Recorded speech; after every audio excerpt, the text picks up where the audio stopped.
right about now.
All right, Klim, you ready to go?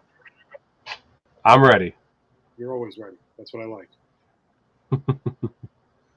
How you doing, everybody? Welcome to the Moffett on the Mic radio show. We are live, as always, courtesy of the A1 Sports Network on a Monday night. I am Craig Moffett, and of course, this show would not be complete or even made possible without the production stylings of the one and only Chris Klim.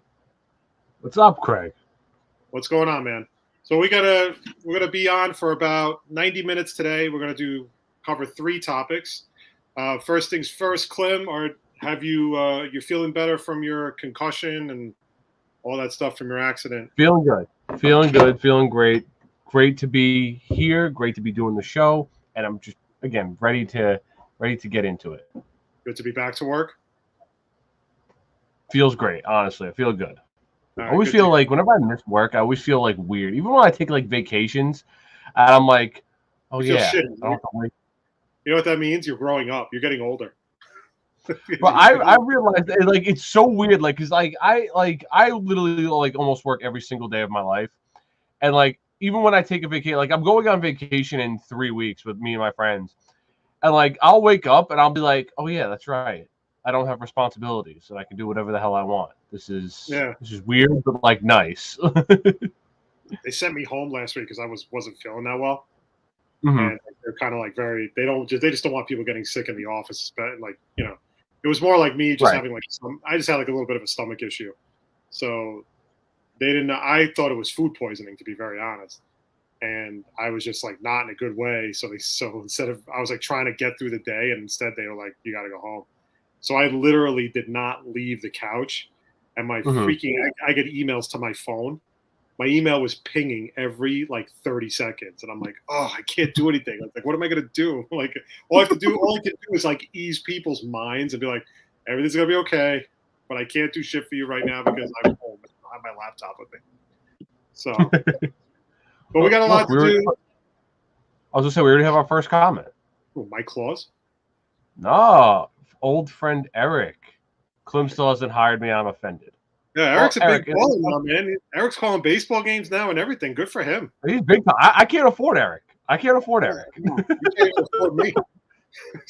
Yeah, I'm lucky I can afford you. I can't afford Eric, and I'm lucky I can afford the top pair guys too. You're moving up in the world, because there was a time when I used to be nervous that you weren't going to make it out to the studio because I thought your car was going to fall apart on the Long Island Expressway. Oh, that car! I mean, you should see the car I have now. It's worse than my old car. Yeah. But congratulations to Eric, man. Eric's a good friend. Love having him on the show to talk everything Mets. That's such bullshit, Eric. Don't start. This is bullshit.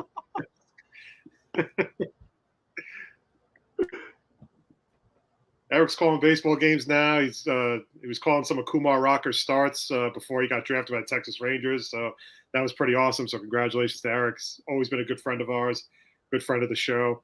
And, we're going to get into the Major League Baseball trading deadline first. Then I thought we'd get into a little bit of Jets training camp, and we'll close the show talking about SummerSlam. I'm just going to leave this out there about SummerSlam, and feel free to comment to Klim on anything that we're talking about. We can jump around. I mean, this is not really a structured format. We're just going to keep, we have our topics, but I can't figure out why everybody thought SummerSlam was so good on Saturday. Really? You weren't a fan? Nope. For the first two matches, yes. For the first two matches, yes. For Bailey, Dakota Kai, and Io Shirai, absolutely. But I was not a fan of the rest of the show. I thought the show was just very meh for me. I thought it was good. I really did think it was good. I thought it was awful that the Usos kept the titles. I thought it should have I think they should have given it to the Street Profits. But that probably leads me to believe, what a lot of people are saying is that Montez Ford is going to turn heel tonight on Raw. Well, so I have Raw. I said I have Raw on in the background for any heel turn updates for us. But let's get into. We'll start with the trade deadline. Trade deadline is tomorrow at 6 p.m. This has potential to be one of the craziest trade deadlines ever, with all the names that are being shopped around, the moves that were made today. Yankees made a couple of big moves today, getting Frankie Montas from the A's for 4 prospects, getting this reliever from the Cubs for a pitching prospect. They also got Andrew Benintendi earlier over the weekend. The Astros make a trade today for Trey Mancini, and they get Christian Vasquez from the Red Sox. Padres get Josh Hader without trading any of their big-time prospects. So that's leading a lot of people to believe that they are the front runners to land Juan Soto. It's just been a crazy day, not to mention, one thing we forgot over the weekend, the Mariners acquiring Luis Castillo from the Reds for 4 prospects. I was so convinced that Kelnick was going back in that trade. I was going back to he was going to get traded, but apparently they kept him for now. So, but it has been a very crazy day today, and you still have an entire day tomorrow before you get to the 6 p.m. deadline. Listen, Frankie Montas, when the trade went down, I was a little surprised. And then I kind of put 2 and 2 together and figured out why it went down. And that's because Severino went on the 60-day IL today. So I think they really needed a pitcher, and Frankie Montas definitely fits the mold for the Yankees. However, in talking to Keith, we were having a really good conversation about it today, and he made a valid point. He's just concerned about an A's pitcher pitching in New York. And if he's not wrong to have those doubts, because you have Sonny Gray, who turned out to be not a very good pitcher for the Yankees when he was here. And to a lesser extent, I'm going to throw Chris Bassett in there a little bit from the Mets side, because while Chris Bassett has been a pretty decent pitcher this season, I don't think he's as good as he was in Oakland last year. And he's got a penchant for getting knocked around a bit. He kind of ran into a little bit of a rough spot where he had 2 or 3 bad starts in a row. Even his last start against Miami, he got hit around a bit. They jumped out on him early. Luckily, the Mets came back, and the Mets were able to win the game after they got the sweep over the weekend. It's a solid move for the Yankees, solidifying the rotation. They didn't have to give up Jason Dominguez. They didn't have to give up Anthony Volpe. And didn't have to give her up, I think it's Oswald Peraza or something like that He's their third, I think, best prospect. So the Yankees did give up a couple of pretty good prospects. J.P. Sears is one of them, and Ken Waldichuk, who's probably their top pitching prospect in AAA right now. So the Yankees did give up a significant, they gave up a pretty solid haul, but they get Frankie Montas. Josh Hader went to the Padres today for 4 players. Taylor Rogers, weird closer for closer swap. Taylor Rogers being the closer for the Padres goes to Milwaukee. Hader goes back to San Diego. Mackenzie Gore was not one of the prospects offered in that deal, so he could be part of a package going to Washington to get Juan Soto. And then there was a lot of speculation over the weekend about Shohei Ohtani and how Shohei Ohtani, teams were starting to inquire about him. The Mets were one of those teams. The Yankees were one of those teams, but the Mets sort of got a vibe that they were never going – they didn't think the Angels were ever going to trade Ohtani. Mm-hmm. And very valid points about Ohtani all around that I was reading over the weekend was that you don't know what is fair value for Ohtani because you could give up 4 or 5 of your top prospects. And while, yes, on paper that trade could look good, the marketing ability for Shohei Ohtani is off the charts. And that's why people are saying, like a lot of writers that I was reading over the weekend were just saying, you don't know what's fair value for Ohtani. Either way, you're not going to get fair value for the guy. So the problem is the Angels have backed themselves into a bit of a corner because they're going to have to pay him. He could wind up being the first $500 million player. Probably even more. No, he absolutely could. Because we haven't seen, no one in this, at least this era of baseball, has seen a player like Ohtani. It's just not a thing. A two-way player like Ohtani pitching and hitting is just not a thing anymore. And he excels at both positions. So it's like you could pay him for being a hitter and a pitcher, or you could just pay him what you think his value is. But really, right, like you said, no one knows what his value really is. And on top of that, the Angels are not going to be able to pay him because they're already on the hook for 2 pretty big contracts right now with Anthony Rendon and Mike Trout. Now you have Mike Trout, who has apparently a very serious back condition. Right. He had to see the specialist that saw David Wright, who diagnosed David Wright with the spinal stenosis. So now there's already rumblings that Trout's career could end sooner than later. Most likely, it probably will. But I don't know what's fair value for Ohtani, which is why I think the Angels right now don't know what they can ask for him. I mean, they could ask for everything, but what is considered fair value? Imagine putting Shohei Ohtani in Flushing. Right. And I'm not just talking about Met fans, Klim. And I'm good, you're talking about an Asian American community, young Asian American kids and adults who look at this guy as probably a god right now. Right. The Mets will sell out every game. Like that's how big of an attraction he would be in Flushing. Well, I was going to say, look how big of an attraction Hideki was for the Yankees.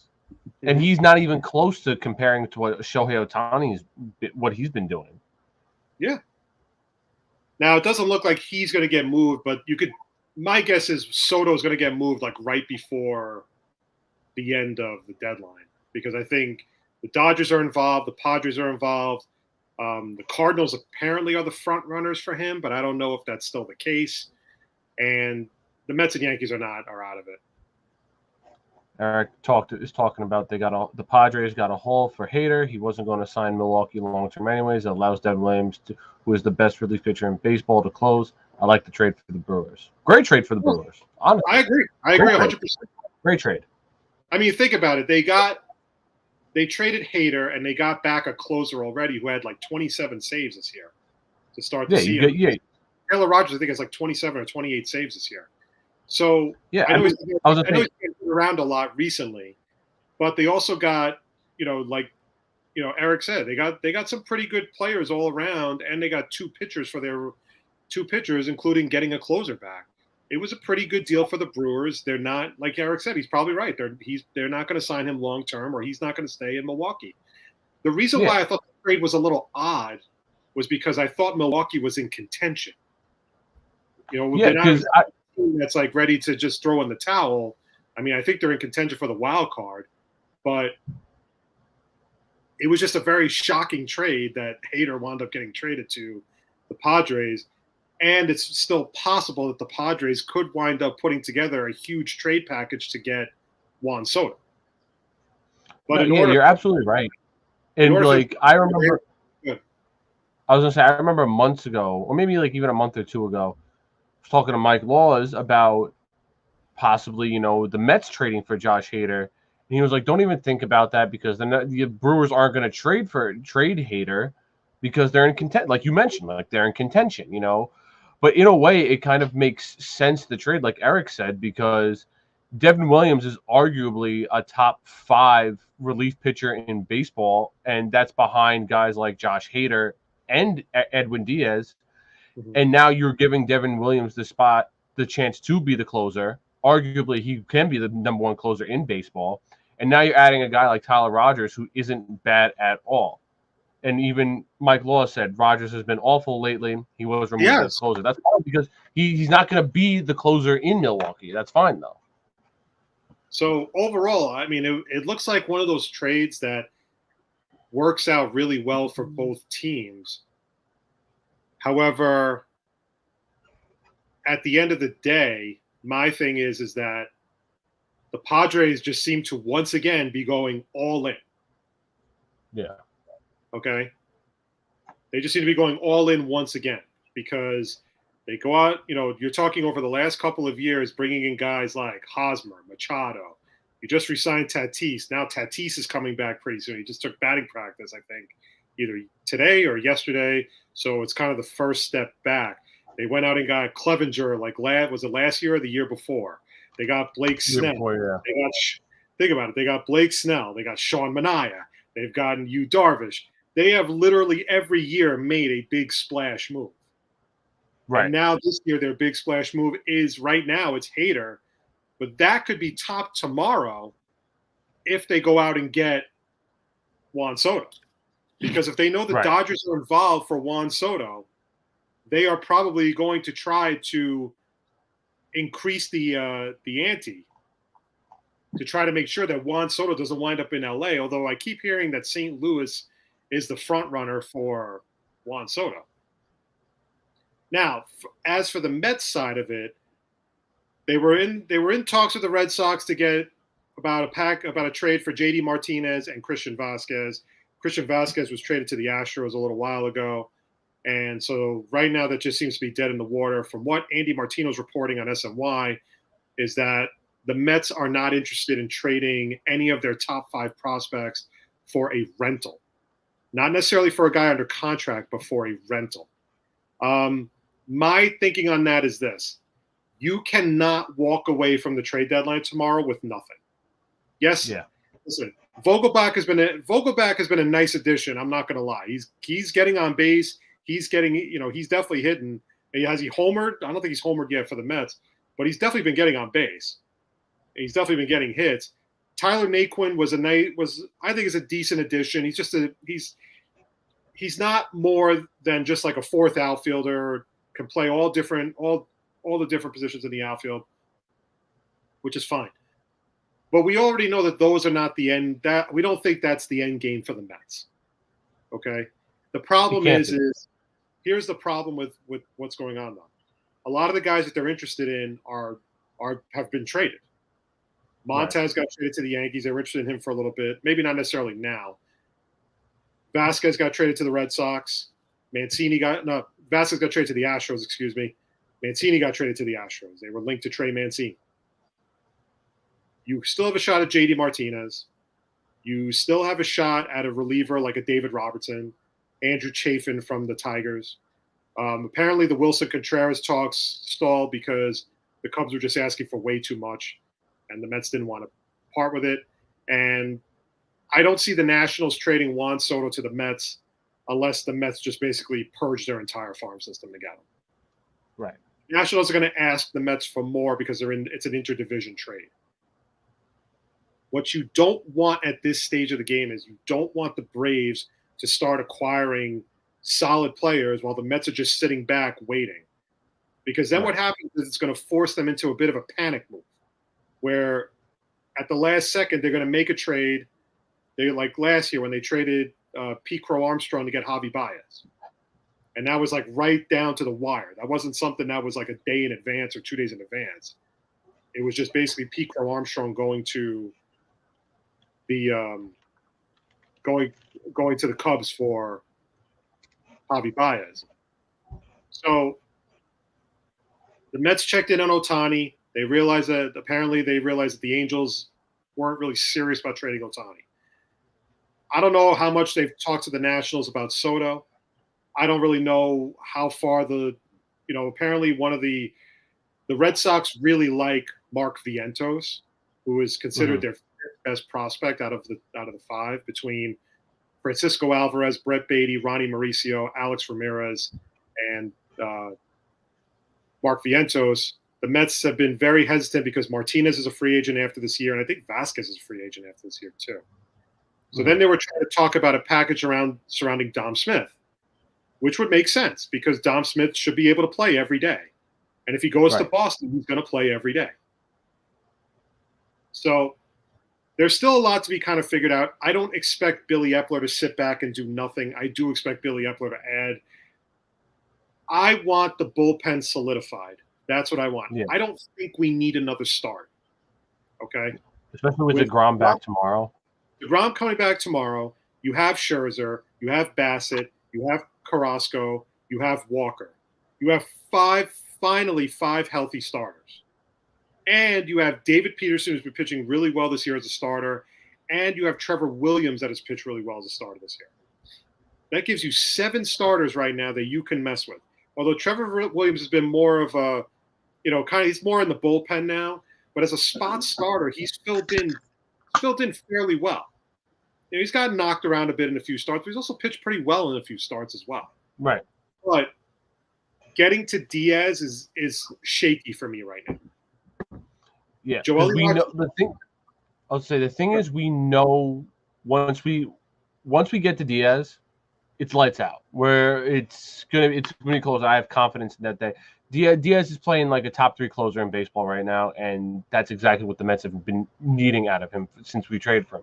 But like you said, there's nothing once Scherzer, DeGrom, Bassett, Walker, Carrasco, once they come out of the game, it's up in the air. Yeah, a guy like Adam Ottavino has been pitching good for us, but you can't rely on him because he's been shaky throughout his career. Seth Lugo has not been Seth Lugo this year, We traded Chase Holderman. We got rid of Joely Rodriguez. I mean, these guys, we don't really have anyone that fantastic in our bullpen right now. And maybe getting a guy like Andrew Chafin or David Robertson, getting those 2 guys will definitely help us out once it comes playoff time.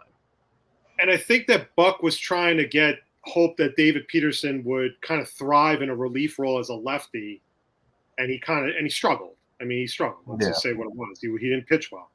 Now he's been went back to Syracuse because Buck wants to keep him stretched out as a starter because he needs him for this weekend because the Mets have a doubleheader against Atlanta. So the fact is the bullpen has been a little bit of a kind of a roller coaster. Seth Lugo has pitched a lot better his last couple of starts, but there was that run a few weeks ago where he looked awful. He looked absolutely awful. Yeah. Eric says bullpen is one or 2 arms away from being solidified. McGill is going to be there, plus May's coming back. Give me one of Chafin or Robertson. Is McGill coming back? McGill's not going to be back for at least a few weeks. May could be back by this weekend. I didn't know McGill was coming back. I thought he was done for the year. He's not done for the year, but they said from when he originally got hurt, the timetable was considered August, like mid to late August. I have zero confidence in Trevor May. I have absolutely zero confidence in Trevor May. He just gives up too many runs. I know maybe, and you could argue that it was, he was injured. Yeah, but he was doing the same thing last year too. He was giving up a big home run. He was giving up a lot of hits and barely getting out of innings sometimes. I don't have any confidence in him at all. Like, I'll be happy. But like I said, if he pitches good during the season, okay. But I need someone who's gonna be there, who's gonna be reliable when it comes down to the playoffs. Like I'm not worried about the season. I'm worried about playoffs right now. Like the same thing I said about Adam Ottavino. Adam Ottavino is good right now, and I'm totally fine with that. But when it comes playoff time, that's when it's going to be like, who are we getting here? That's the same thing with Trevor May. What kind of pitcher are we going to be getting when it comes playoff time? Are we going to get Trevor May, the guy we know who could be really good, or the guy we've been seeing where it's like, yeah, he's okay here and there and a little bit shaky, but we don't have the 100% confidence in him. I need 100% confidence from my pitchers from 7-8 and 7-8 going into Edwin Diaz. Yeah, but the thing for a while though was that with regards to, like, for example, a guy like Drew Smith. Drew Smith has pitched really well this season, but now you're starting to see him kind of fall apart a little bit, and he got hurt. So now he's going to be out again. He's going to be out for a few weeks. But again, like, that back end to get to Diaz worries me a lot. And whether it's Ottavino, who Buck seems to really love and pitches him. He pitched him a lot at the very beginning of the season, and he kind of calmed him down a little bit. But Ottavino's been very good. He's been a very good Met this year. Joely Rodriguez has been absolutely awful. He's like the left-handed version of Robert Gsellman. Every time he comes into a game, he gives up at least a run. He just always kills them.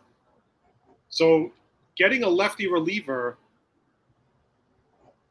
Sorry, Mike Laws, why you're dancing around saying Diaz is the best right-handed in baseball? It's not even debatable. He is the best. You're a coward, ad Klim.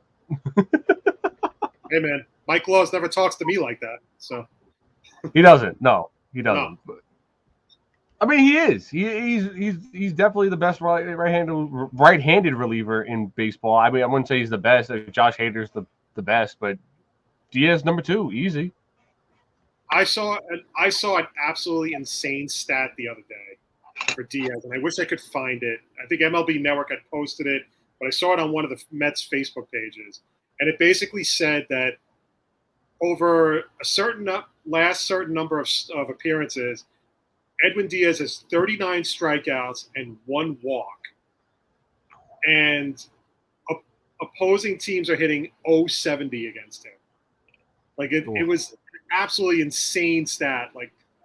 And on top of that, his slider is unhittable. His so good. Is absolutely unhittable. But his confidence has gone through the roof. And if you go back, absolutely.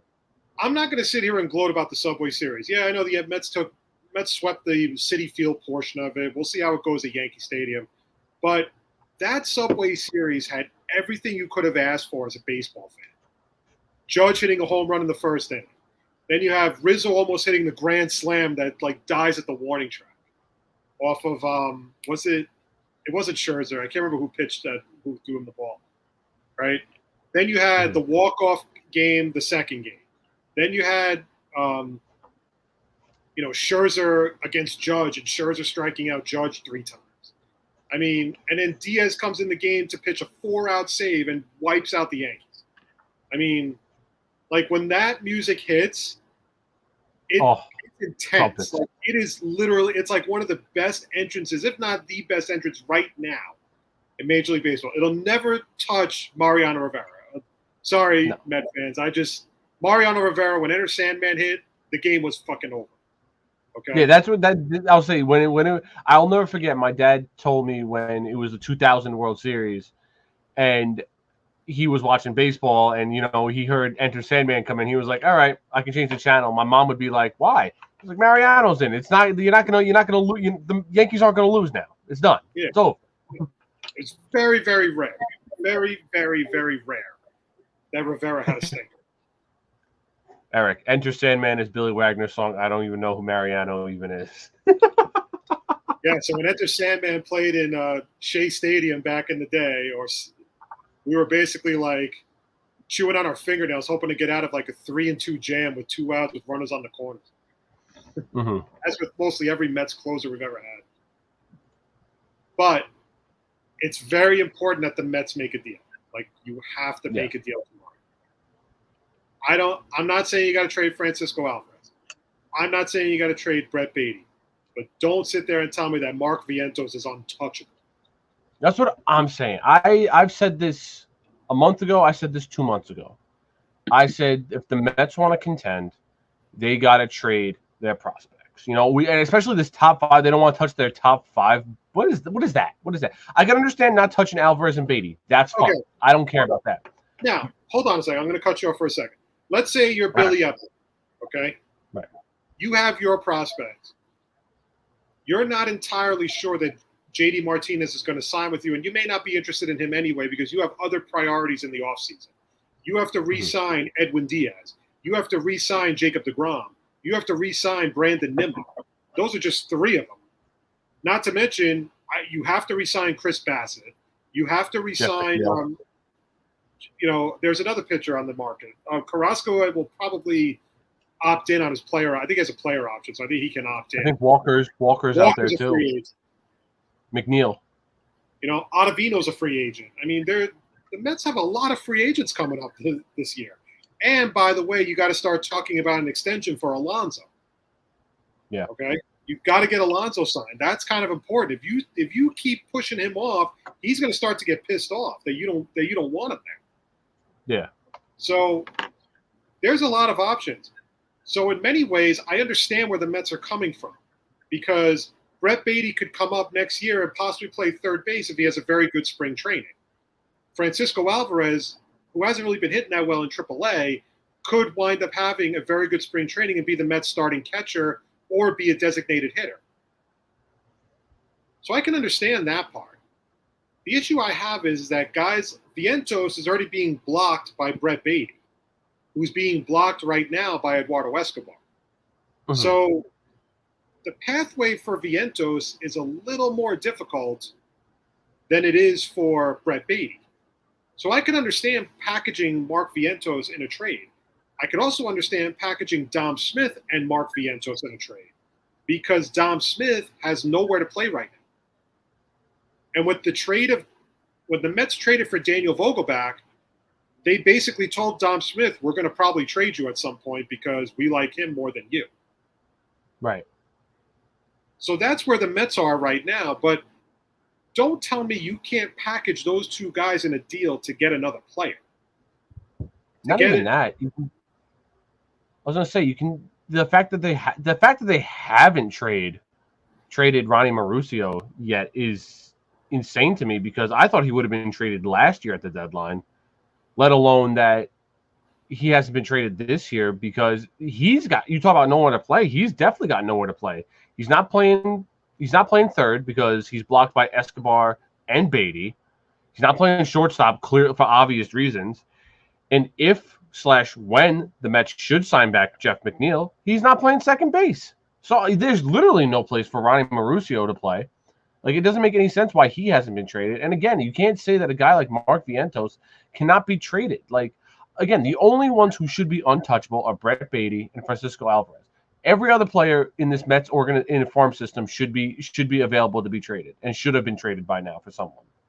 I mean, look, they might be able to let a guy like Taijuan Walker leave in the offseason because they could just slide Peterson into that role, into the back end of that role. But your primary focus is going to be on getting deGrom signed this offseason. Although, depending on how deGrom shakes out the rest of the year, if he gets hurt again, the Mets might be a little skeptical to give him big money. Or better yet, let me rephrase that. They won't give him the years, but they'll try to give him as much average annual value as they can. Kind of like similar to the deal that Scherzer got when he signed with the Mets this last offseason. Oh yeah, I was gonna say if he plays good the rest of this season, he's gonna demand Scherzer money, and he absolutely deserves Scherzer money. I'm not saying that, but if he has one more hiccup with injuries, if I'm the Mets, I have to be skeptical about giving him big money, because he hasn't pitched in over a year. Right. He hasn't pitched since last July. It's not good. And he's had multiple setbacks in that time. So yeah, because I was gonna say he was injured in 2016. He was injured in 2020. And then he got hurt. No, was he injured in 2020? No, he was injured last year. So he is a slight injury prone. it carried over throughout the whole year. Mm-hmm. So the trade deadline is tomorrow night at 6:00. It'll be very interesting to see what the Mets do. The Yankees, I have to think they're done after acquiring Benintendi, Scott Efros, Frankie Montez. I'd be very surprised if they make another move at this point. Mike Laws, how can you pay 2 starting pitchers $90 million combined for 1 season? Hey, I mean, look, deep pockets, Cohen. I mean, I think as Mets fans, we're simple-minded to say like, oh yeah, we can't afford this guy, we can't afford that guy because the Wilpons drilled it into our heads. But I mean, look, we're paying Scherzer and Lindor right now. So to answer Mike Laws, and you kind of answered it, but I'll just piggyback off of it. Okay. Mm-hmm. Steve Cohen really doesn't care what it costs. And on top of that, Billy Epler is going to figure out a way to make it work. Unfortunately, what that means is if you bring back DeGrom and you have DeGrom and Scherzer at the top of your rotation, you're not going to probably bring back Taijuan Walker, who's going to get a raise from another team. You may not bring back Chris Bassett, who could get a raise from another team. Mm-hmm. So you could be going into next year with Scherzer, DeGrom, Carrasco as your 3, David Peterson as your 4, and David Peterson has earned a spot in the rotation, by the way. So let's just get that out of the way right now. And I could see the Mets maybe looking for like a cheap alternative for a 5th starter. Or they could still figure out a way to bring back, not necessarily Trevor Williams, we won't go that far, but if they really like Tyler McGill could wind up being a 5th starter. You know, depending on who's available as a free agent, that's another part of it. Mm-hmm. The thing is that you're right, Mike, there is still a budget. But you know what's going to happen if they let Jacob deGrom walk. The Met fan is going to flip the fuck out. Because they're going to sit there and say, well, why can't Cohen pay him? Why can't Cohen pay him? But we have other problems on the team that we have to fix. Mm-hmm. We have to get Nimmo signed. Nimmo's definitely earned a big contract. Maybe not a lucrative contract, but I definitely think he's earned a pretty solid deal, being as though he's been a very good leadoff hitter for the Mets this year. What about Edwin Diaz? You have to ask yourself, what is Edwin Diaz worth? Because 2019 was a complete disaster. He got better each year, but it was more like incrementally better until finally this year where he's just completely dominated the National League. So what's Edwin Diaz worth? That's another problem you're going to have. The Mets have a lot of questions, which is why I could understand that could also be part of their thinking and not going after a rental right now. Because then it's going to be another position you have to replace. So they're going to try to figure out a way if they can find somebody who's under team control, if they can find somebody who's got at least a year or 2 left on their deal that's not over the hill, then maybe they have something. But right now, at the end of the day, the Mets, you have to make a deal tomorrow. Like you need to solidify the back end of that bullpen. That, to me, is a number 1 concern. I don't think the hitting is as nearly as much of a concern as the bullpen. Because in a I want a deep bullpen for the playoffs. That's what I want. But I need somebody more reliable to get to Diaz than any combination of Drew Smith, Seth Lugo, or Adam Ottavino, because it scares me. It scares me. No, you're absolutely right. And that's what's really going to solidify how good the Mets do in the playoffs, because we know the Mets starting rotation is going to be great once it comes time, because you'll have Scherzer, DeGrom, you'll have all these guys. But, you know, looking back at that 2015 New York Mets team that made the World Series, you had a solid, decent guys in the bullpen.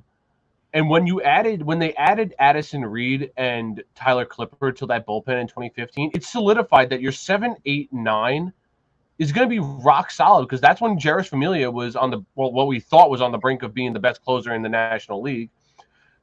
Acquiring Tyler Clippard was great for the 8th inning, and Addison Reed for the 7th was fantastic. Those were all great moves for them. And the Mets right now, they don't have anyone outside of maybe Ottavino, who again we can't really rely on. You can't really rely on Trevor May either for your 7, 8, 9 going into the playoffs. You really can't. So maybe, like you said, and even like Eric said earlier, getting a guy like Andrew Chafin or a guy like David Robinson will definitely help out the Mets once it comes playoff time.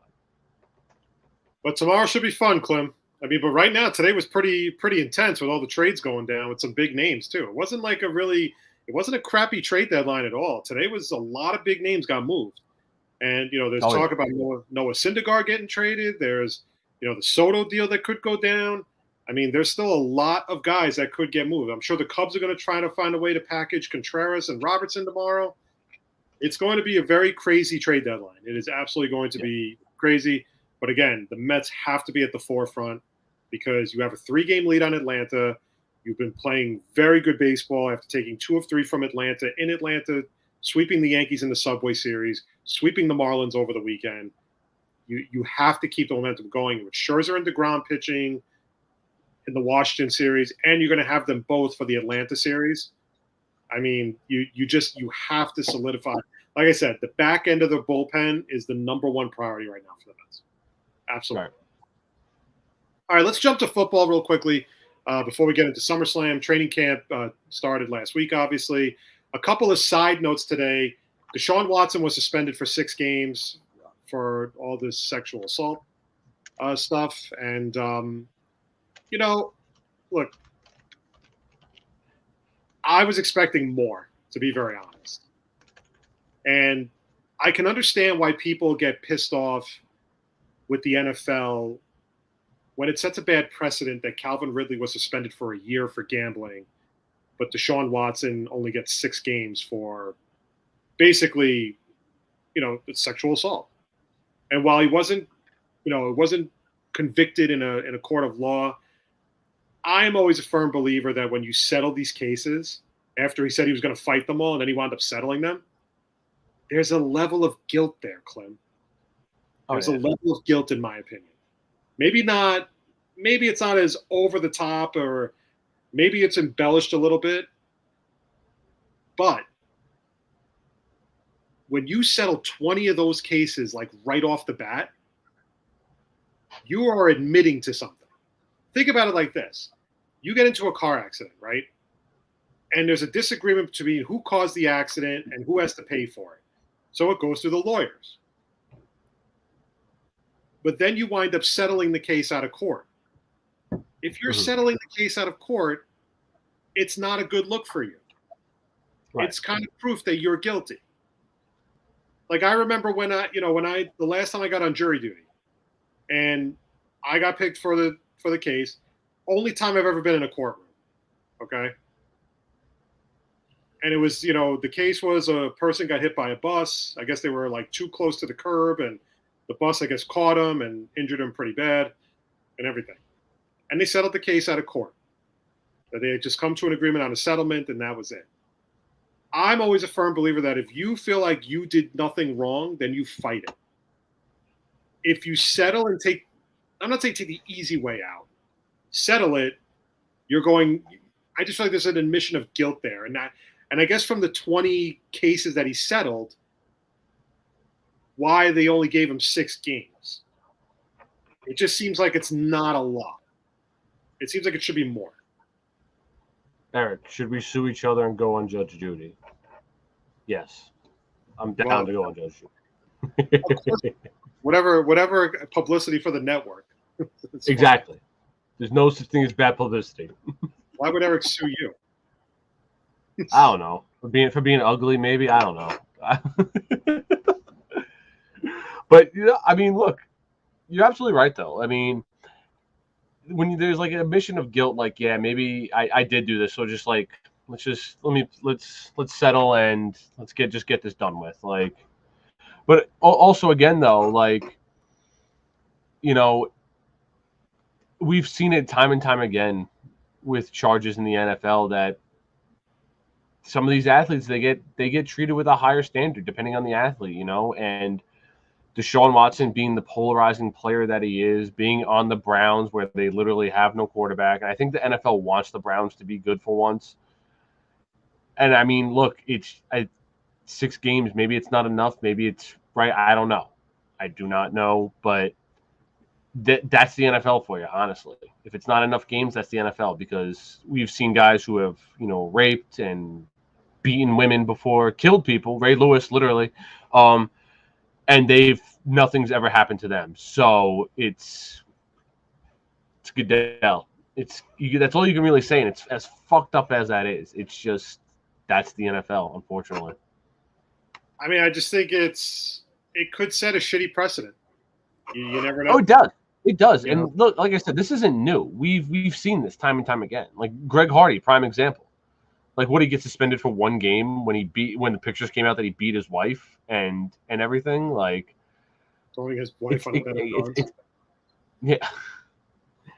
But again, it's not like this is new, and 6 games, yeah, maybe it's expected, as fucked up as that sounds, maybe 6 games is what the NFL thinks is justified because that's just what the NFL thinks. And I mean, look, me, you, other people in this country will all say, yeah, he obviously deserves more. But in reality, it's like, he's an NFL athlete. He's not going to get that many games. He should be suspended for the whole season if you really think about it. He really should.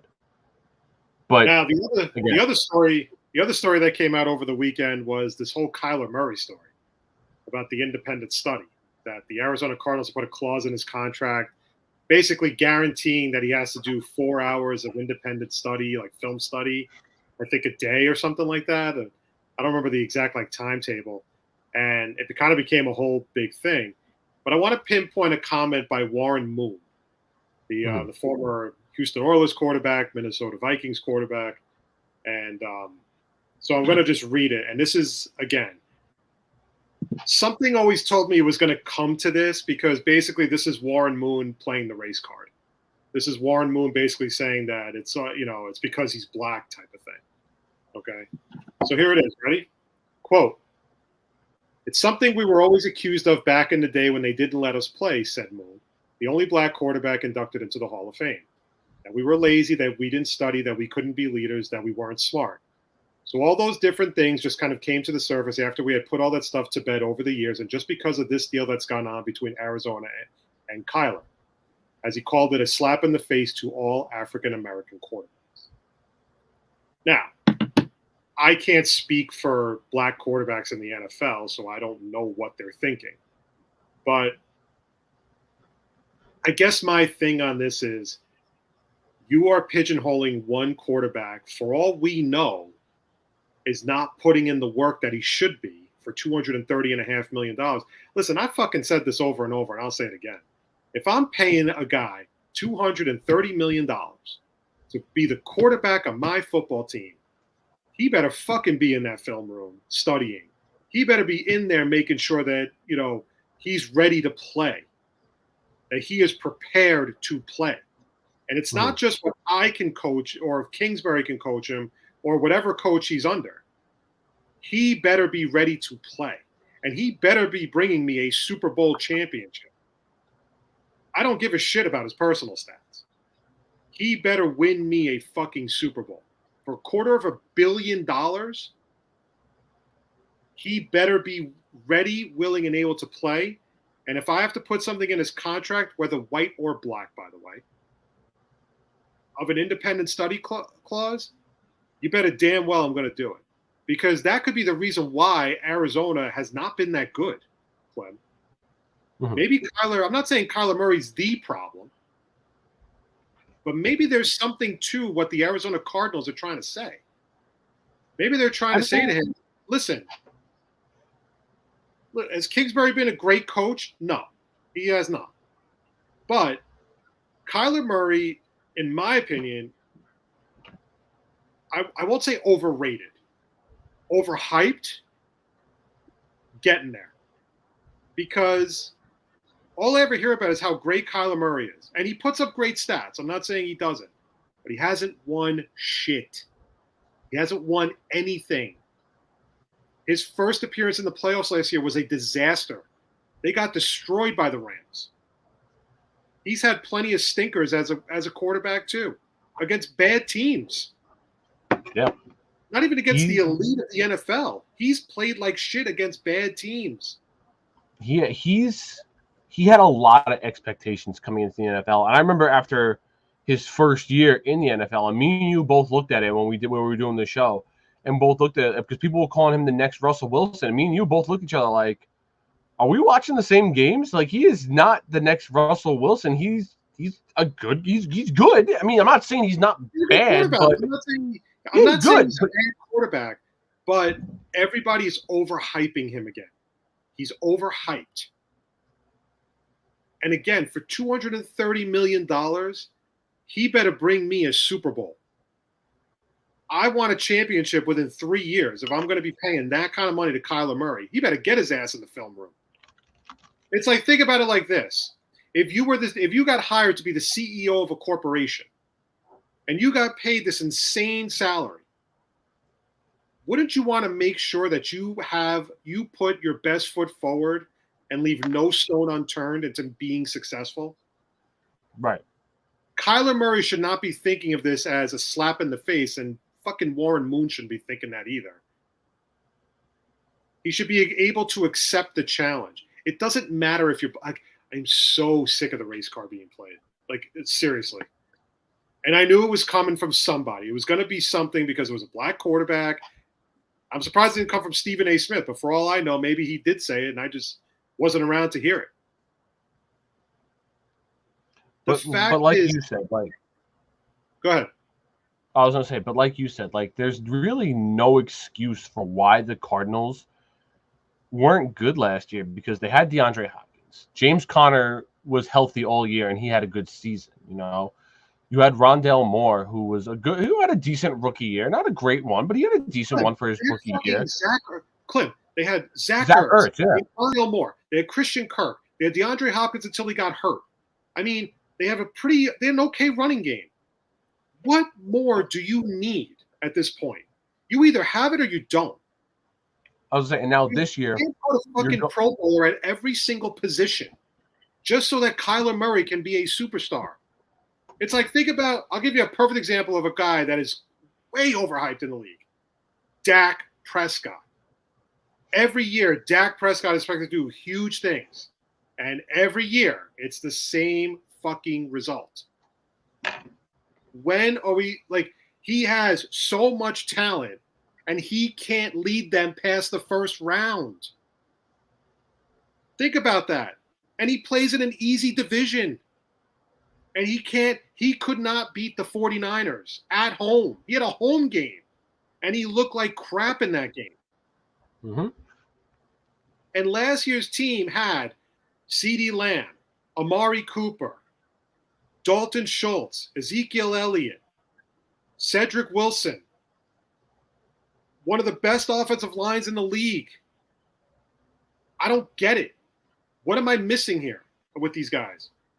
Why are these quarterbacks so terribly overpaid?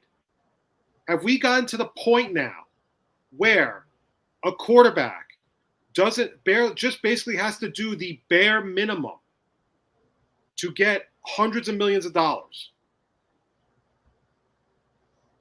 Like Derek Carr's another guy. Derek Carr hasn't done shit in the NFL. Good player, great stats. Not saying, I don't dispute that.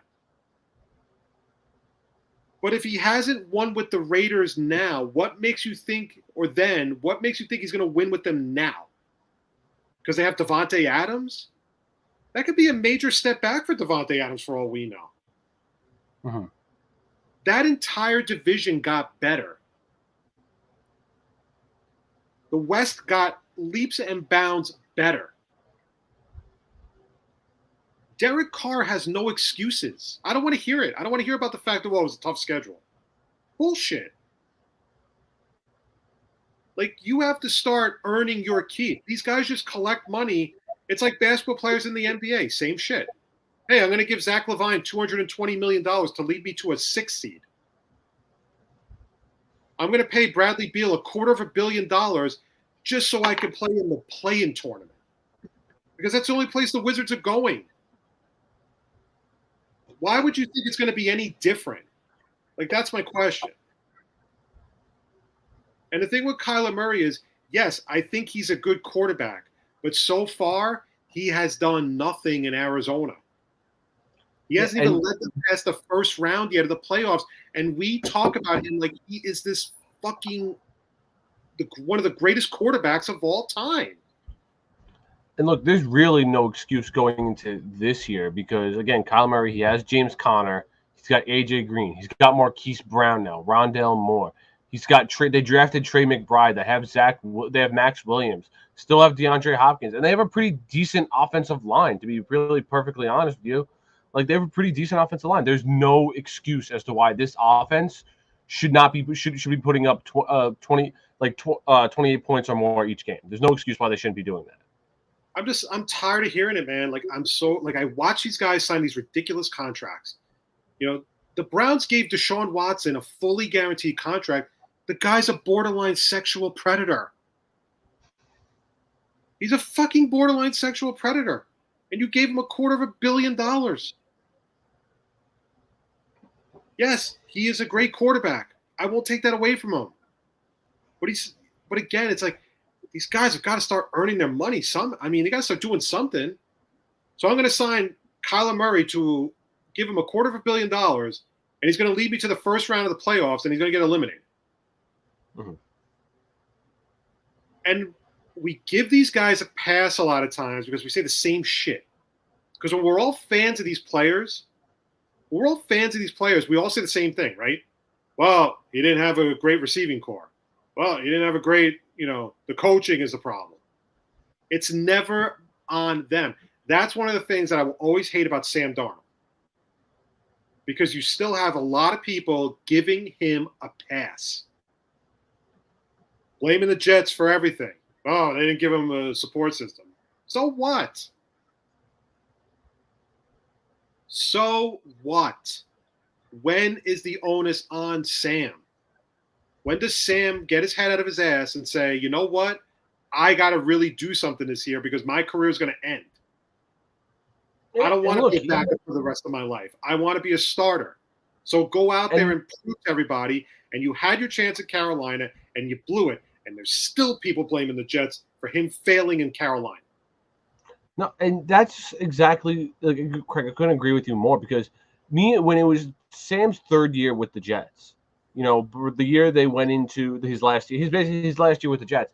Me and you both looked at it as maybe it's not Adam Gase's problem. I mean, we're still seeing the same mistakes that Sam was making as a quarterback. It's not like he was getting any better and he wasn't getting any worse, but you kept seeing the same mistakes, and that's on Sam at that point because you can teach a guy to make to do as much as he can as a quarterback, but at the end of the day, Sam's the one making the throws. Sam's the one reading the defense. Sam's the one making adjustments after the line, if anything. It's not Adam Gase. It's not Adam Gase doing any of that. And it never was, And that's what I don't think Jet fans understood because we had it in our minds that Sam was our guy. Sam was a can't miss prospect. He was went 3 in the draft. We traded up for him. It was can't miss with Sam Darnold. And no one really liked Adam Gase from the get-go. So who did they blame? They blamed Adam Gase. And me and you have always said that. We're not saying that Adam Gase is 100% at fault. Adam Gase is a terrible coach. But let's call it what it is. 99% of the time, it was always his fault for everything. Even things that didn't have a lot to do with him, it didn't matter. Jet fans hated him. They didn't care. It was his fault. Yep. He was supposed to develop Sam Darnold, and he didn't. And I agree to an extent. Gase did not do a good job with Darnold. I won't dispute that. Okay? He should have done a better job with Sam Darnold. But a lot of the throws that Sam made, the ones where he's overthrowing receivers, underthrowing receivers, throwing it right into coverage. I'm sorry, I'm not pinning that on Gase. I'm pinning that on Sam. I'm pinning all that shit on Sam.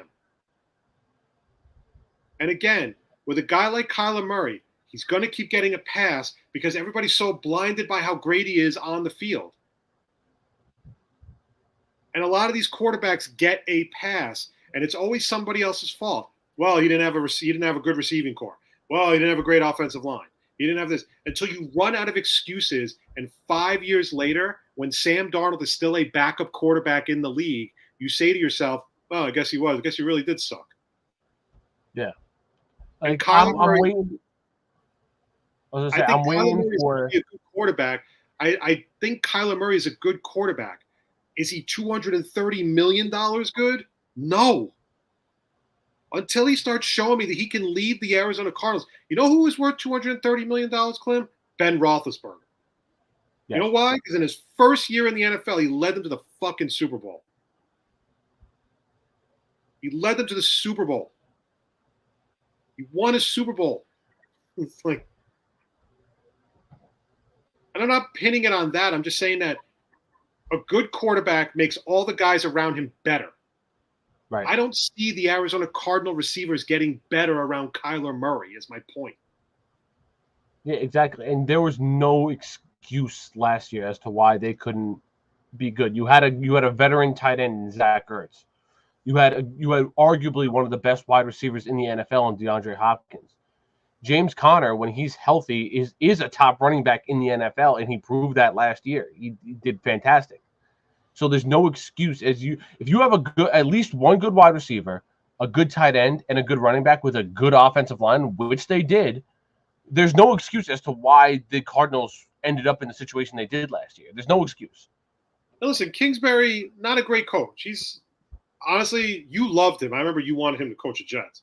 I did. But everybody forgot that he came from a losing program. He was a loser at Texas Tech. Everybody forgets that part. Okay? Hasn't done much with the Arizona Cardinals in 3 years. Going on now is 4th. Something's got to give, but you can't always blame it on Cliff Kingsbury. He's not 100% of the reason why the Arizona Cardinals are just an average football team. Mm-hmm. And the problem is when you give Kyler Murray $230 million, guess what? You're going to get hurt in other positions. Your defense is going to take a hit. DeAndre Hopkins is suspended right now. So now you got to rely on Hollywood Brown to carry your offense. But if Kyler Murray, Klim, if Kyler Murray is as good as everybody makes him out to be, then that should not be a problem. No, you're absolutely right. Like you said, and like we said about Sam Darnold all those times. If he's really that good of a quarterback, he'll make the players around him great. Like I said, we've seen it. I mean, look, I'm not putting him on the same pedestal as guys like Aaron Rodgers or Peyton Manning or Tom Brady. But look at the wide receivers that they've usually had to work with throughout their careers.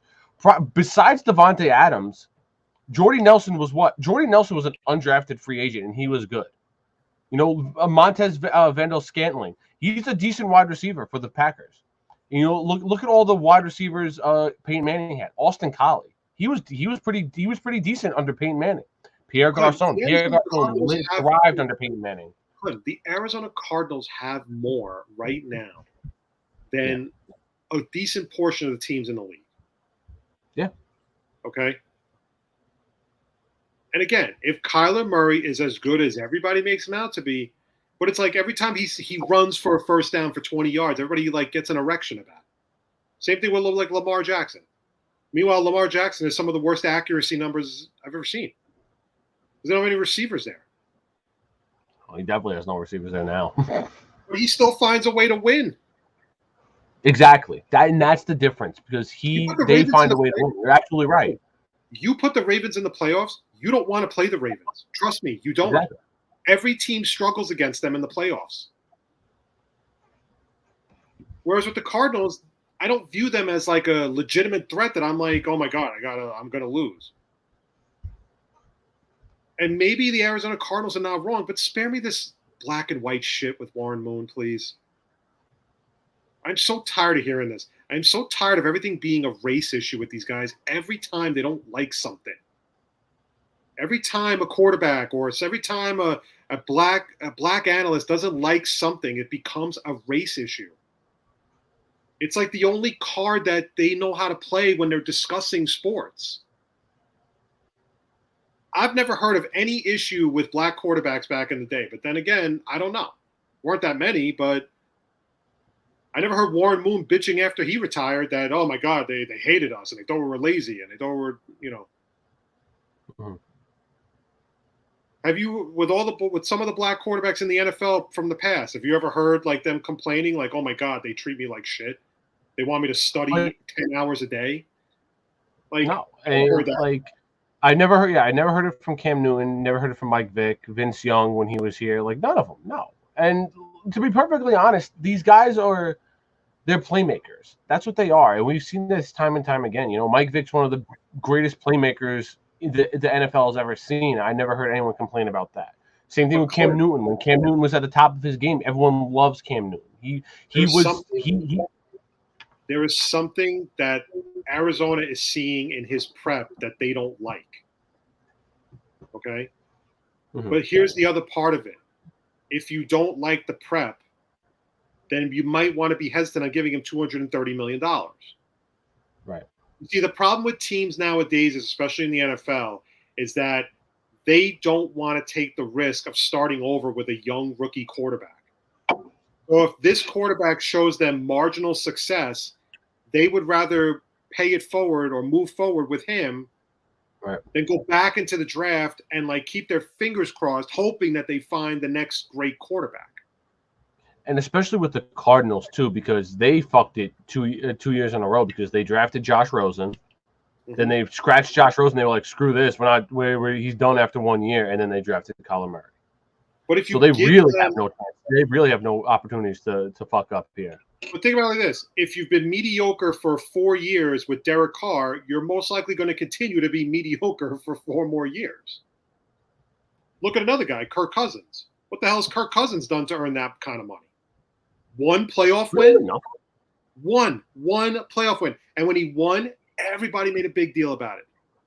Everybody made a deal because he made some, what he said like after the game, like, oh, how do you like that? Or some shit like that. Right? So everybody made a big stick. Oh, Kirk Cousins is on his way. He hasn't won shit since. He hasn't won anything. He hasn't won a damn thing.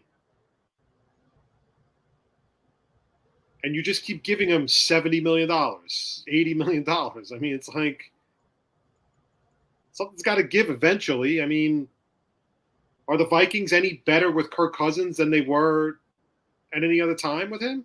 No. And they have some of the best offensive weapons in the league. Justin Jefferson, Adam Thielen, Dalvin Cook. And you're telling me this guy can't get past the first round with these guys? Yeah, he's all stats, and that's great. Who cares if you throw for 400 yards? If you're not winning, who gives a shit? Yeah. So pivoting back to training camp, as I went off the rails there. So the Jets report to camp. We've been at camp for 5 days. Okay, 5 days.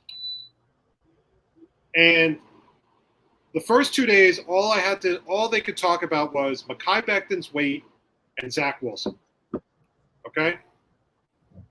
Today was the first day with pads on. Zach Wilson throws a 50-yard bomb to Elijah Moore, and everybody goes crazy and everything. And then it goes right back to, well, the offense went 3 and out during 11-on-11 drills. So Zach didn't have a really good day today. And I'm like, did he turn the ball over? Did he look completely inept running the offense? Or was it a case of that he was running for his life because the offensive line couldn't block for him? These are things we have to take into consideration here because the way the Jets offense is constructed right now, it's not going to be on Zach Wilson to do everything. I really believe this is going to be predicated on Michael Carter and Breece Hall running the football to open up the passing lanes for Elijah Moore, C.J. Uzomah, Tyler Conklin, Garrett Wilson, and Corey Davis, and Braxton Berrios. But if I didn't know any better, Klim, I think the Jet beat writers want him to fail. I believe they want him to fail. I think Rich Cimini wants him to fail. I think Brian Costello wants him to fail.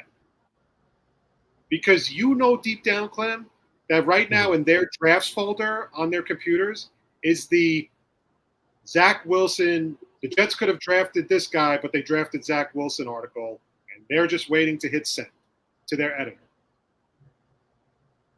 We have to give Zach Wilson time. No one wants to give him time.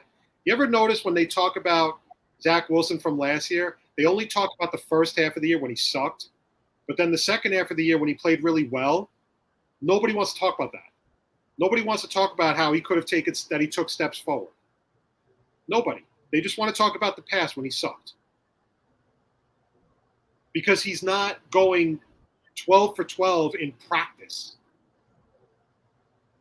You know how many quarterbacks throw incomplete passes in practice? Who cares? Yeah. Who fucking cares? Yes, even Aaron Rodgers throws incomplete passes in practice. Even Aaron Rodgers sometimes throws behind his receivers. Is this really what we're analyzing? Zach Wilson not being able to score a touchdown in red zone drills? Is this really what we're doing, Klim? I think just people love to nitpick. That's what it is. We're nitpicking. We are officially nitpicking about Zach Wilson. I mean, I just don't get it. And I know it's for clicks, and I know it's all that shit, but I'm like, you want this guy to be he has to be Tom Brady. There is no margin for error for Zach Wilson this year. If Zach Wilson has a game where he throws 2 interceptions, well, I don't know if he's the answer. I don't know. I don't know if he's the answer, Klim, if he throws 2 interceptions in a game. Who cares? Let the kid develop. Let him learn. Yeah. It's been 5 practices. What are we doing? What are we doing here, Klim? And I'm telling you, they're going to run him out of fucking New York. I guarantee they're going to run him out of New York. Because that's what they do. They overanalyze every pass that he throws. He's got no shot to make it in New York if you just keep ragging on him all the time. Mm-hmm. Feel free to rip him during the regular season if he plays like crap. But if you're going to rag on this kid after a few bad passes, it's what are we doing here? I mean, we'll never get a quarterback to play in New York. Like I said, I think just people love to nitpick, especially the Jet beat writers. I've seen some guys like Connor Hughes and Rich Cimini. They've been talking good, but the other guys, they just love to fucking nitpick about it's the easiest shit like that with the Jets, especially with the Jets.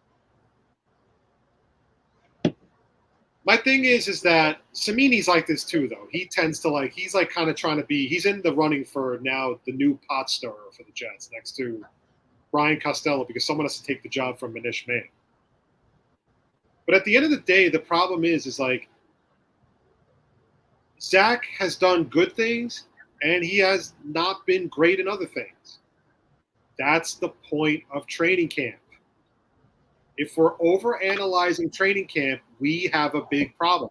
You see, here's what I mean. This is the double-edged sword. Because, you see, if Zach Wilson throws 4 touchdowns in training camp tomorrow and no picks, then they're going to go crazy. This was by far his best day. He looked poised. He looked this. He looked that. He looked everything. It doesn't mean anything if he can't do it in a game. If he does it in a game, then I will be more excited for it. But if he throws 2 interceptions in practice, well, we have to be concerned. Here come the red flags. It's a double-edged sword. But then you tell me not to get excited for Zach Wilson because it's only training camp. So what's the deal? Make up your fucking mind. Right. You either think he sucks or you think he doesn't. If you're going to go there and go on and on about how he throws 4 touchdowns in practice, and then you're going to end the article by saying, yeah, but let's not get too crazy here. It's just training camp. But then you're going to raise red flags when he throws 2 interceptions in practice. What are we doing here? Seriously. I have confidence that Zach Wilson is going to be a good quarterback in year 2. I don't need him to throw 40 touchdowns this year. I need him to cut down the turnovers. I need him to have an understanding of the offense.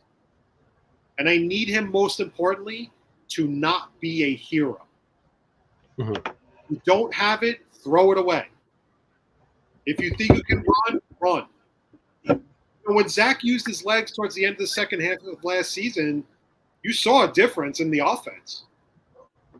The run against the 2 runs against the Jaguars, running, for first downs. Like, that's what he's got to do sometimes. He's got to improvise.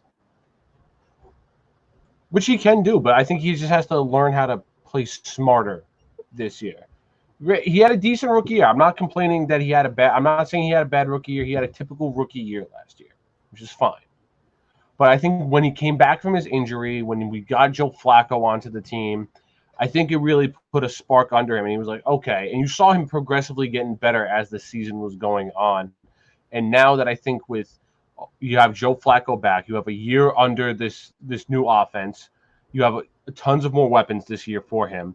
I think that he's going to excel immensely this year in this offense, especially with Elijah Moore being there for a full year. You're hoping that Elijah Moore and Corey Davis are there for a full year. Garrett Wilson, our tight end addition, and the addition of Breece Hall in this running back room.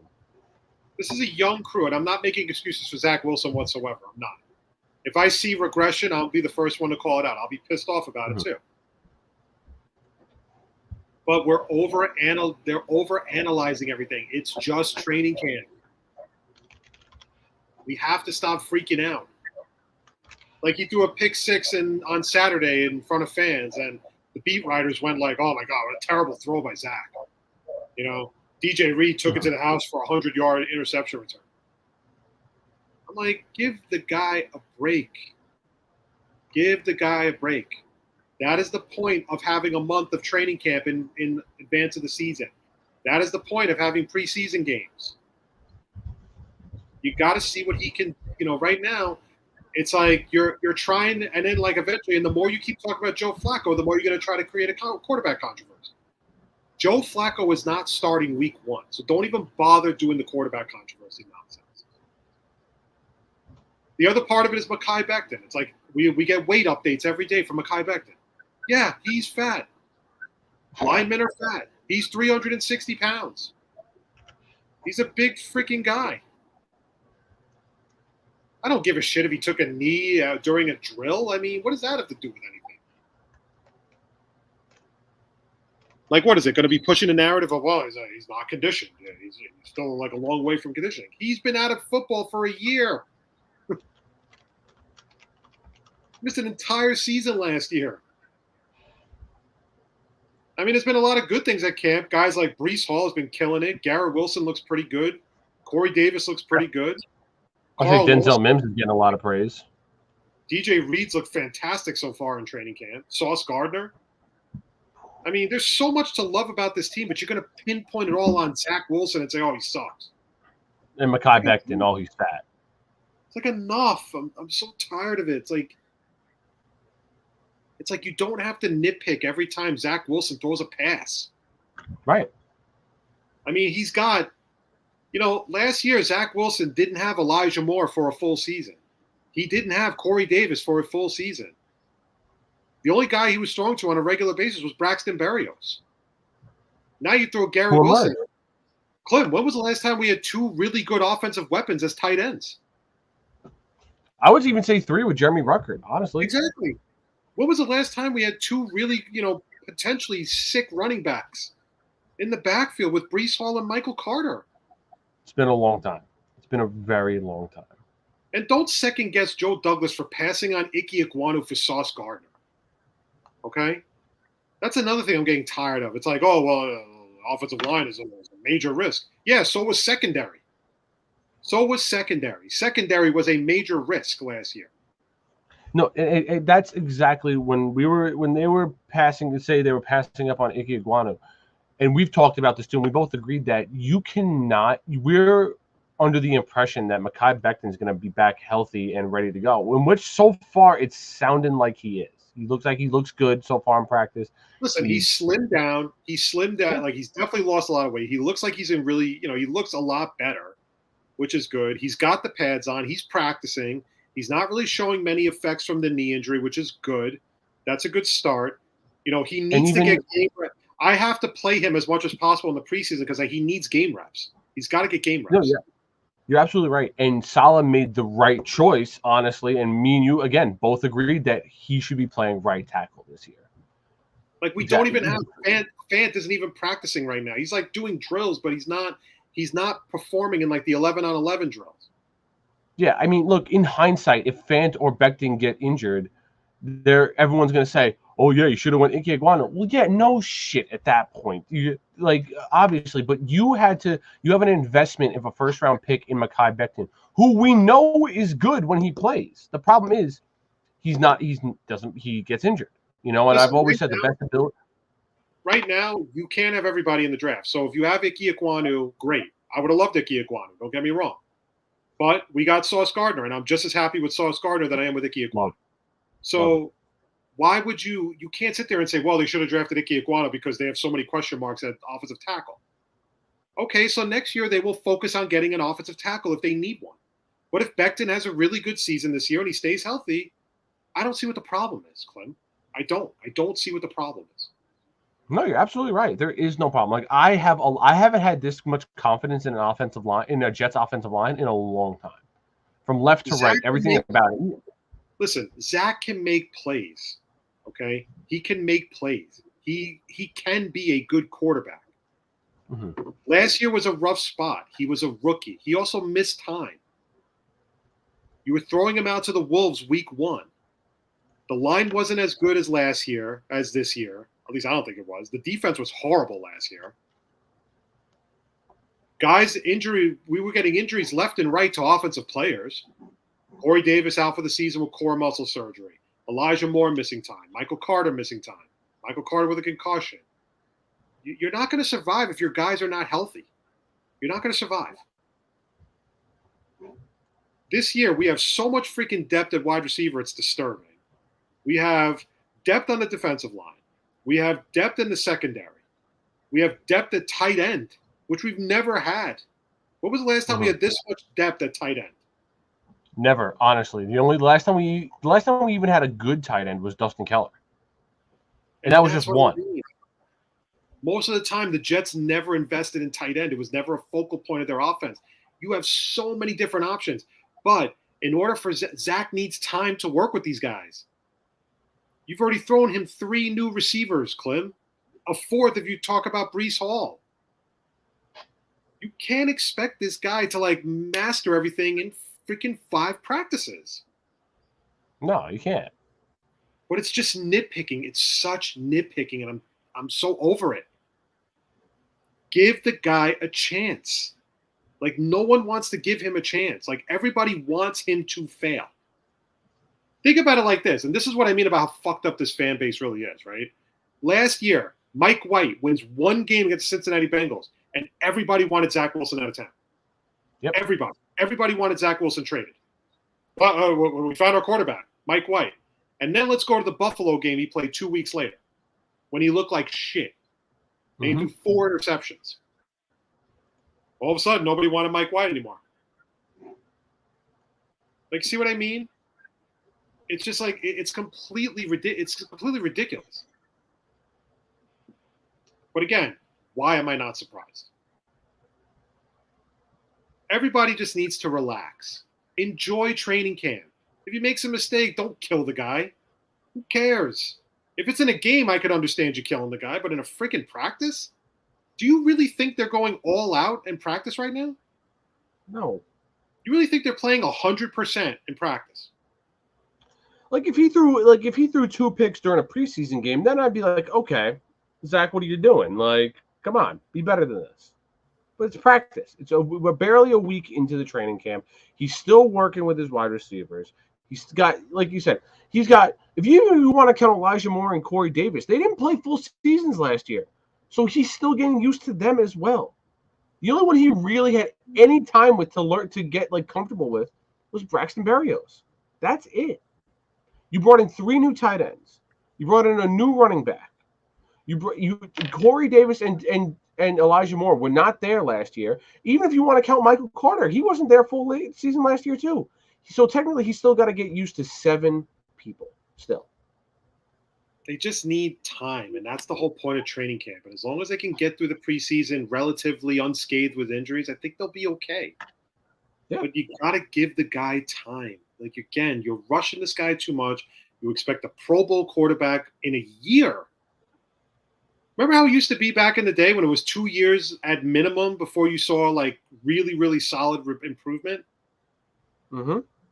You know, in the 90s with quarterbacks, no rookie quarterback ever saw the light of day for 2 years. For 2 years, they were groomed and groomed until they finally were ready to go. It's just such overblown bullshit, man, and I'm just so over it. I'm so over it right now. No, you're absolutely right. Oh, he had an up and down day. He had a really bad day today, but he threw a really long touchdown, but he had a bad day overall. Why? Because he didn't complete a red zone? What do you want? What do you expect? Like, what are the expectations from these beat writers for Zach Wilson? What are the expectations? Does he have to throw 4 touchdowns every camp? Every camp, does he have to throw 4 touchdowns in drills to get their respect? There's so much to be excited about in New York with the Jets right now. Like, I just stopped ruining it with all the Zach Wilson bullshit. I'm so like, I just don't want to hear it. I don't want to hear it anymore. You got to give the guy time. Just let him play. Just let him figure it out. All right. Last but not least, I want to get into SummerSlam from Saturday night, and I must be in the minority of. You spelled SummerSlam wrong, by the way. Yeah, I just realized that. I must be in the minority that didn't think it was as good as everyone made it out to be. And I don't know if it was because, okay, the first 2 matches were great. And that's the sad part, Klim. I'm not talking about Becky Lynch and Bianca put on a killer match. And then afterwards, when Bayley and Io Shirai and Dakota Kai showed up, that was even better. Because nobody saw that coming. Nobody. Yeah. And I love the fact that they're a faction. Okay? However, after that match, I got to give a lot of credit to Logan Paul because even though he's still a bit of a tool, he's committed to the wrestling part of it. He put on a really good match, man. I have to give him a lot of credit. And that wasn't really a case of The Miz carrying him as much that you see in a lot of celebrity matches. But it was more like Logan Paul was really committed when he looked at Maurice and said, "Watch what I do to your husband." And he did the Shane O'Mac move off the top rope. He did what did he do? He didn't do 3 Amigos. I forgot what he did another move that was like pretty sick. Overall, he did a really good job, and it was a really good match. But then after that, Klim, it kind of fell apart for me. For starters, Theory and Lashley, they have booked Theory so poorly since he won Money in the Bank. He has not won a match since Money in the Bank. Did you know that? Really? He's like 0-6 since Money in the Bank. Because he's been on SmackDown, I think, and Raw. And then he loses again to Lashley, which I didn't even understand why that match was taking place. And the worst part about it for Theory was, as soon as he got put in the Hurt Lock, he like immediately tapped. He was barely in the Hurt Lock for 5 seconds, and he immediately tapped. Let's keep going. The Mysterios and Judgment Day. Judgment Day is completely ruined as a faction. Okay? Mm-hmm. And again, it's like, why is this match on the pay-per-view?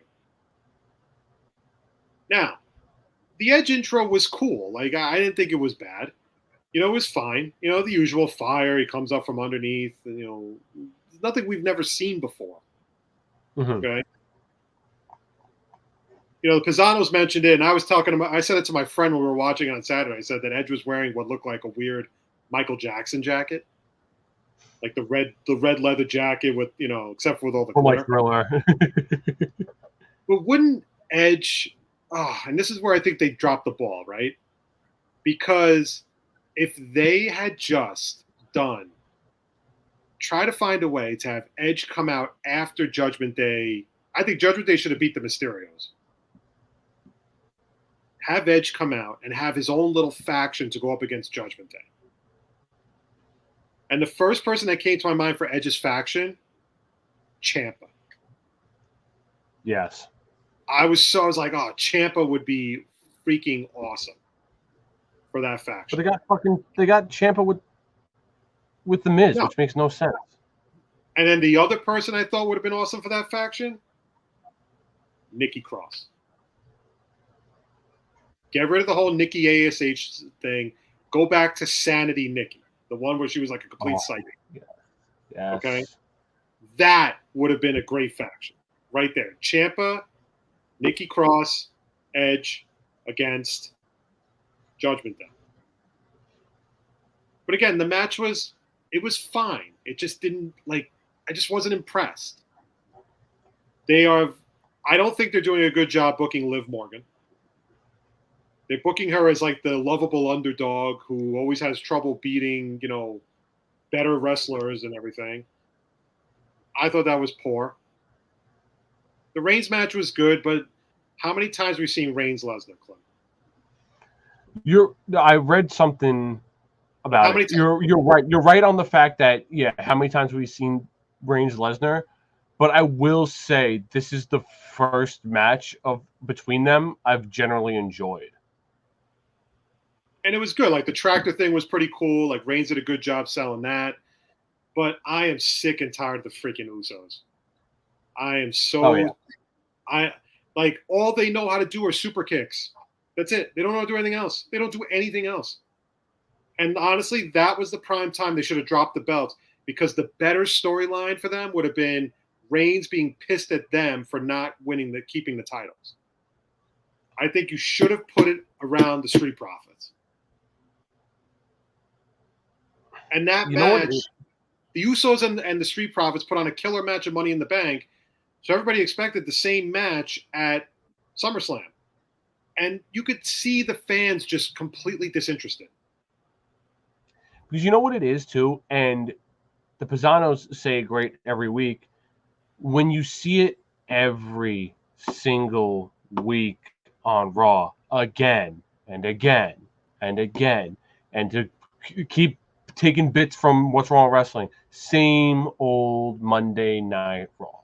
It's the same shit every week. Whether it's Jimmy versus Montez, and then the next week it's Jay versus Dawkins, and then it's like, they got some kind of confrontation, and then it's a 3-man tag and versus the Usos and another person. It's the same shit. So no one gets hyped for it at all. If you do 4 weeks of promos and leading up to this match, then people will be a little bit more excited for it, a little bit. But when you see the same shit every week, everyone's like, no one cares. And we know that the Usos are arguably one of the best tag teams in professional wrestling, and so are the Street Profits. We all know this. Type of team. But are they really the type of team you want the belts to be around for a year? No. See what I mean? That's exactly my point. Yeah, Reigns, I can understand being built as a big-time champion, but I can't pinpoint. I don't care if the Usos have the titles. I just don't. I don't care if they have the titles. So now the Usos' next feud is with the Mysterios? Seriously?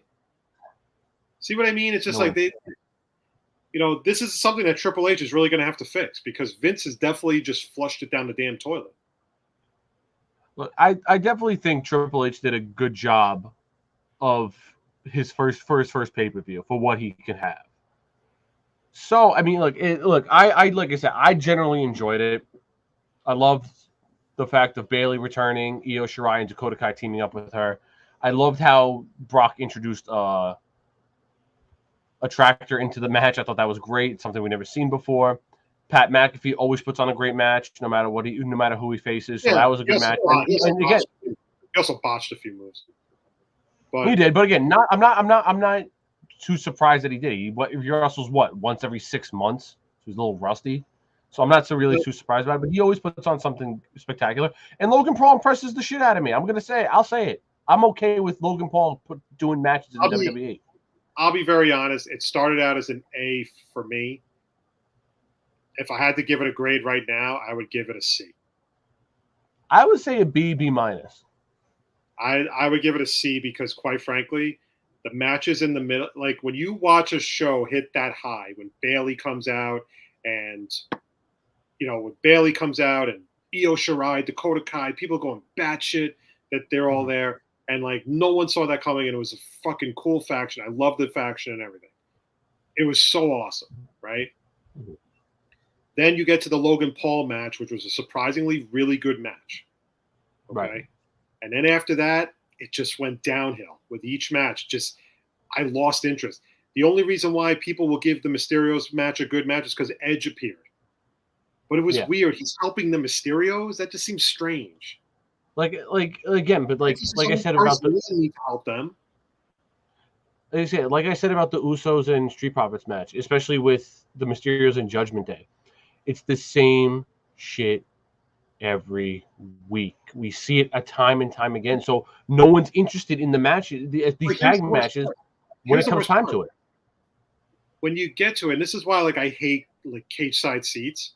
I can't stand them because sometimes I do think they're WWE marks. Because the way they talk about these pay-per-views, they're like, "Oh my god, the storytelling was so amazing." What fucking storytelling? What storytelling? What is the big storytell here? That Liv Morgan is the lovable loser, the lovable underdog who can't beat people? Or what is the storytelling in Judgment Day and the Mysterios that they've beaten the shit out of them so many times? Like, where are you? What are you talking about? Like Liv and Ronda easily had a great match. I thought the match was great. But again, they made Liv look weak because you clearly saw Liv tapping out. Liv Morgan gets huge pops from the crowd. Why are you going to fuck with that right now? For fucking Ronda Rousey? I would say, you know what the sad thing is, too? They're going to have a match at the next pay-per-view, whether it's in Cardiff or if they have one at Cardiff or the pay-per-view after that, whatever it is. And they're going to have Ronda win, unfortunately. I don't think this Liv run is going to last like it is with every other Money in the Bank cash-in that happens. It does not last. You know, if you can't build up new stars, then you got nothing. You're just going to do the same thing. Exactly, and that's the other problem too. Now, well, thank God Bayley's back because now you can at least throw a fresh face. We haven't seen Bayley in a year, so you can throw her. What's crazy about that? I'll tell you something really crazy, and I texted Keith when we were talking during SummerSlam, and I said when Becky Lynch went to side with Bianca Belair, right? I hated that.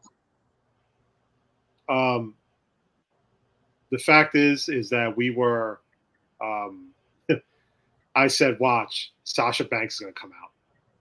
That's what I was thinking. Sasha Banks is coming out. I was thinking she was going to come out because like it was 3 against 2. I'm like, oh, let's go. Sasha's coming out, right? Because the rumor was prior to that they were in talks about a contract. So I was like, oh shit, something's going to go down here. And I was like, and because Bianca and Sasha are friends, obviously, and Sasha and Becky are obviously longtime friends. So I was like, oh, this is going to be really fucking good if this happens. So it was, so overall it was, I was like, man, if Sasha comes out right now, that would be insanely good.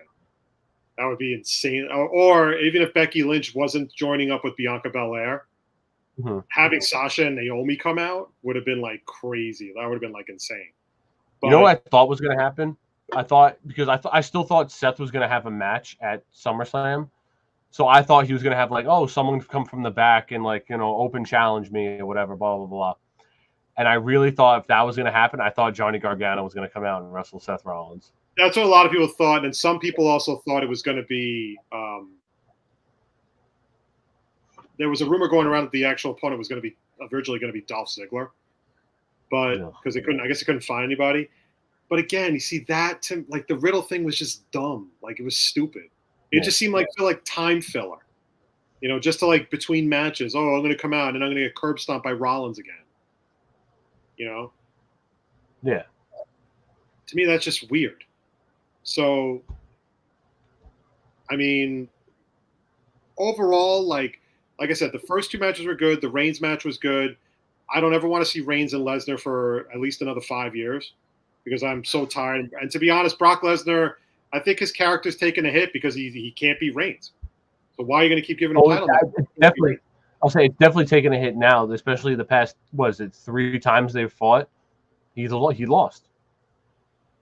So it was one of those things, like it started out really well, but as a whole, it was a major – I thought when a pay-per-view goes from really good, like a high, and it just goes gradually down and just gets really just to the lowest point. Sorry, man, I can never back a pay-per-view like that. And like I get it though. And honestly, reading Cage Side Seats just pissed me off even more because they are like, oh my God, the storytelling was so great. This is a publication that rips WWE for doing the same matches on Raw. And they say, oh my God, yeah, the match was fine, but we've seen it a bunch of times over. Yet you saw the same match on SummerSlam and you thought that was any better than what you've seen on Monday Night Raw? Yeah. Like, this doesn't make any sense. So it was just, for me, it was insane. Like the way people were talking about this pay-per-view was like, oh my God, this pay-per-view was off the rails. It was so great and everything. But at the end of the day, it was like, I thought it was really disappointing. I was really disappointed because it started out so good and it just gradually got worse because the matches in the middle, nobody cared about. And If you don't believe me, watch it again. Watch how nobody really pops for the Judgment Day match. Watch how literally nobody pops for the Usos match. Mm-hmm. You can hear a pin drop during Usos Street Profits. Because it's all been done before. What more can they do? That's why you should have just let the Street Profits win the titles. That would have popped the crowd. And the ending was so anticlimactic for the Usos match. It was so disappointing. And then it's like, of course, in the Lesnar match, here come the Usos to interfere again. And they're interfering in the whole goddamn match. Like, give me something new if you're going to do these matches over and over again. So it went from an A to like a C. And then it was a C pay-per-view at the end of the day. I'm gonna give it B minus, in my opinion. All right, Klim, before we get out of here, you got anything else? Just happy. I'm just, you know what? Very happy we're doing this on a consistent basis again. Me too. I missed it. It was nice to have a little hiatus. So did I. All right. Well, on that note, I don't have anything, but so that'll do it for this episode of the Moffett on the Mic show. Thanks everybody for watching on Facebook. Thanks to Mike Claus and Eric for chiming in with their comments. Always appreciate it. Always look forward to talking to those guys. And we are working on some guests coming on soon. We've been in touch with a couple of guests, and hopefully we'll have some more news on that in the next week or so, and we'll figure that out. And once we do, Klim will post it on Instagram, post it on Facebook, post it wherever he can. And so that's pretty much it. So on behalf of Klim, this is Craig. You can follow the show on Instagram at Moff on the Mic and on my Facebook page as well. You can follow Klim and the A1 Sports Network on Instagram, Twitter, and Facebook. You can like and subscribe to our podcast courtesy of Apple Podcasts. Leave us a 5-star review because it makes us feel oh so special at the end of the day. So that's pretty much it. So wherever you are, stay safe. Enjoy the rest of the week. Are we back next Monday? If we get a guest, yes. If we don't, yes. Okay. So yes. Just as we were talking about doing this consistently, like, yeah, I don't know. Maybe. So, all right. So it looks like we will be back next week. Same time, Monday night, right here on the A1 Sports Network. Have a great rest of the week, everybody. Stay safe. And again, back next week, Monday night, 8 o'clock, right here on the A1 Sports Network. Have a great one, everybody.